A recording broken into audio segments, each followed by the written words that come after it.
Welcome students to physics tonic. मैं Amit sir, कैसे हैं आप? आज हम क्लास 12 के नए टॉपिक के बारे में बात करेंगे, वो है electric flux. And on the basis of this electric flux हम एक थ्योरम को प्रूव करेंगे, that's called Gauss theorem. Theorem बहुत इंपॉर्टेंट है, एग्जाम ओरिएंटेड बहुत सारे क्वेश्चंस आते हैं, इसके एप्लीकेशन बेस्ड ऑल्सो। सबसे पहले बात करते हैं फ्लक्स क्या होता है।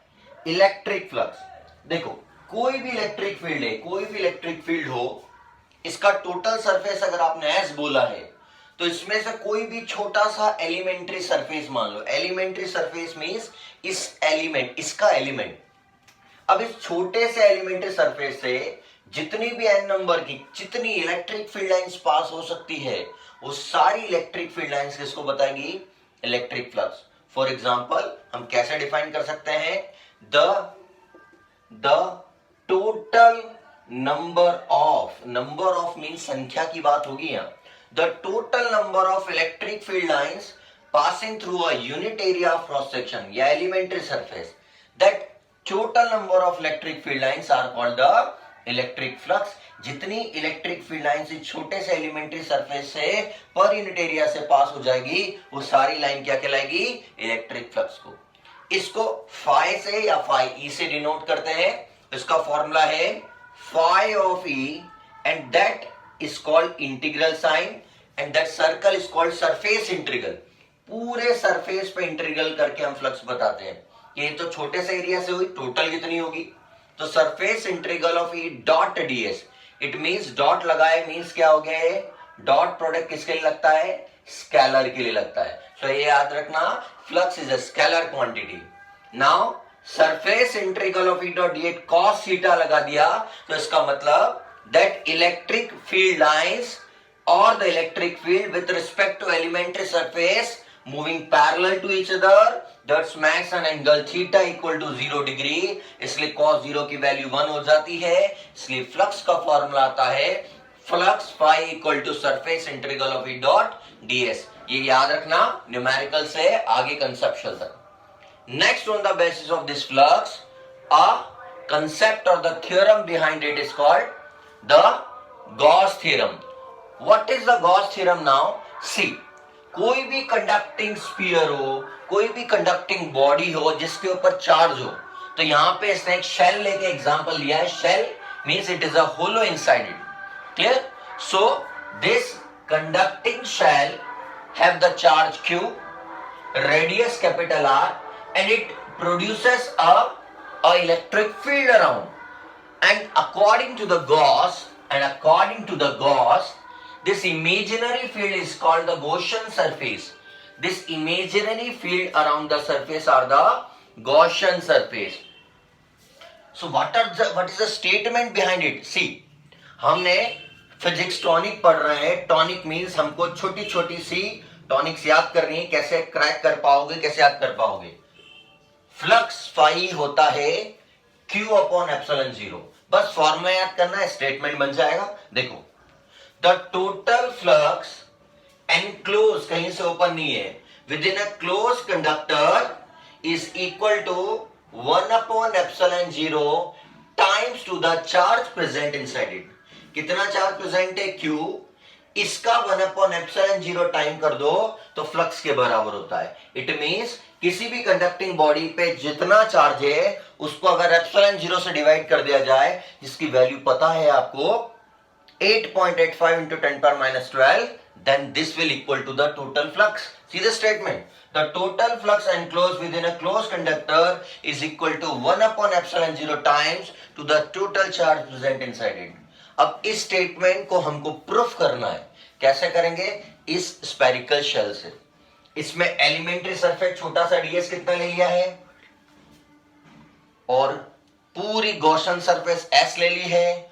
बस इतना याद रखना है कि ये कैपिटल R है और ये यहां से यहां तक किसी P पॉइंट की दूरी स्मॉल r है। Small r is the distance from centre. Clear? And R is the capital R is the radius of shell.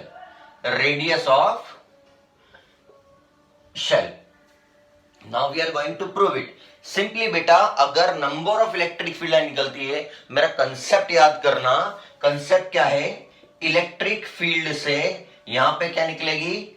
Electric field lines निकलेगी, और जितनी इलेक्ट्रिक फील्ड लाइंस निकलेगी, नंबर ऑफ अगर बात करी जाए, नंबर ऑफ, वो सारी इलेक्ट्रिक फ्लक्स को बताएगी। और electric field lines per unit area की अगर हम ओवरऑल बात करें तो वो इलेक्ट्रिक फील्ड इंटेंसिटी को भी शो करेगी।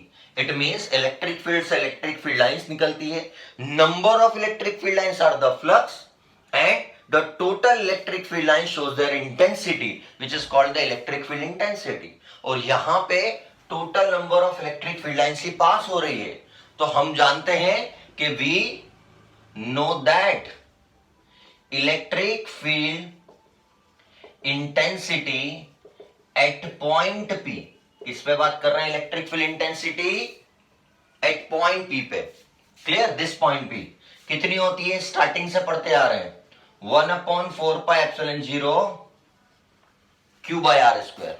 क्लियर, बट P तक की डिस्टेंस कितनी मानी है, स्मॉल r, सो ये हो जाएगा स्मॉल r का square. Means electric field intensity की वैल्यू आपको आती है कि number of electric field lines actually उसकी इंटेंसिटी को भी शो करेगी। नाउ जब भी आपको थ्योरम प्रूफ करनी हो तो आपको किसी का सपोर्ट चाहिए, and our support system are the electric flux, क्योंकि इलेक्ट्रिक फील्ड लाइंस फ्लक्स को भी बताती है और इलेक्ट्रिक फील्ड लाइंस उसकी इंटेंसिटी शो करती है। तो क्या कह देंगे, by definition of electric flux, क्या सिखाई थी, फ्लक्स होता है surface integral of E dot ds। Now simply put the value of E from 1 to 2, put the value of first in equation second. when you are going to put na flux equal to 1/4πε0 Q upon R square into ds। बेटा 1/4πε0 constant होता है, charge बदलेगा नहीं और distance भी fix है, सिर्फ ds को करना है। क्यों, क्योंकि इस ds को पूरी सरफेस पे अपने को इंटीग्रेट करना है, and you know that integration of dx x होता है, तो इंटीग्रेशन ऑफ ds कितना हो जाएगा, s। सो लाइक दैट ये बाहर आ गया, Q/4πε0 R square, only integrate ds। Clear, and you know that integration of ds s। अब जब इसको पूरे सरफेस पे करेंगे तो स्फीयर है, तो so what is this, surface area of sphere, and what is the surface area of sphere, 4πr square। just put the value here, so flux equal to Q divided by 4πε0 into, ये r square चल रहा है, 4πr square। now 4π cancel, r square cancel, what the term left, see the term left, flux equal to Q by ε0। और देखो यही proof करना था।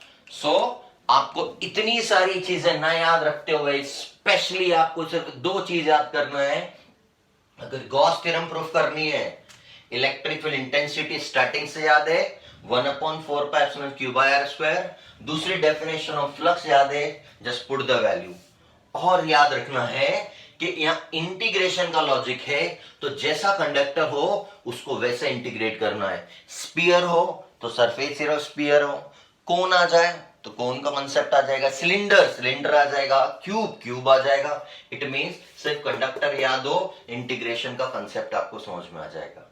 सो we are just discuss about how the Gauss theorem proof, और Gauss theorem का statement से आपको फॉर्मूले से स्टेटमेंट भी याद हो जाएगा, that is called flux equal to Q by ε0, जो हमने आखिर में प्रूफ कर दिया।